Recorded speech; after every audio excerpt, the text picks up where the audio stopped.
Also ich bin 87, am 2. September war die Wahl und dann habe ich also die Aufgabe bekommen, also für die ganze Kongregation und das Dominikus-Ringeisen-Werk die Verantwortung zu tragen. Also das war damals schon auch für mich eine große Herausforderung, muss ich sagen, weil ich habe nie mit dem gerechnet, dass ich einmal Generaloberin werden sollte. Mein Wunsch war immer bei den Kleinen zu sein. Mein Berufswunsch war eigentlich Kindergärtnerin oder Säuglingsschwester zu werden. Das war mein ursprünglicher Wunsch. Und wie ich hier in Ursberg war, bin ich dann also gebeten worden, in das Seminar zu gehen und Sonderschullehrerin zu werden. Und ich denke, die Schwestern haben damit gerechnet, da kriegt man Nachwuchs. Also das war ja damals, nach dem Krieg, war ja die Schule geschlossen und es war ja nichts, keine Lehrerinnen und es hat hin und vorn gefehlt eigentlich.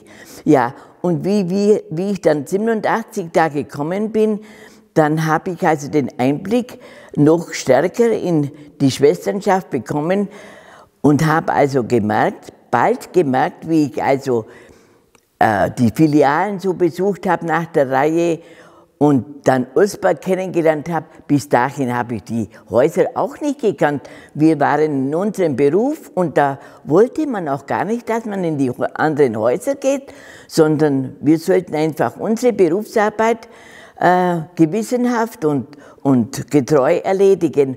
Und da habe ich dann gemerkt, wie dann die Zahlen und die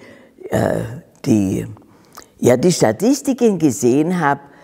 Ja, wir haben ja so viele alte Schwestern und es ging also da schon an, dass keine jungen Schwestern mehr nachgekommen sind.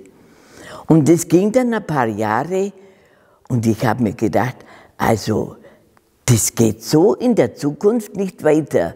Und ich habe festgestellt, wir müssen für unser Werk eine andere Lösung finden, denn das Werk war ja ein kleines, war damals so 1400 behinderte Menschen in Ursberg und die wollen ja versorgt sein. Und es war auch dann so, dass schon vom Staat her ganz andere Gesetze erlassen wurden, wofür die Schwestern keine Ausbildung mehr hatten. Also das war dann schon in den Gruppen spürbar. Die Schwestern haben vielleicht 1970 ist ja dann die Fachschule eröffnet worden.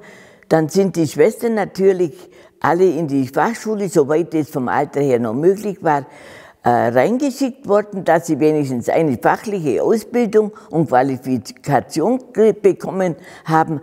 Aber im Großen und Ganzen für das große Werk zu leiten, für die Leitungsaufgaben, da war einfach niemand mehr da. Ein paar Schwestern, die Marianne hat die Betriebswirtschaft gehabt, und wer war dann noch da?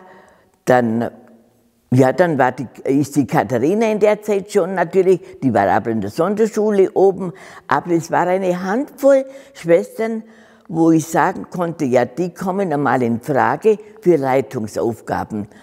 Und dann habe ich mir lang Gedanken gemacht, ja, was können wir noch tun?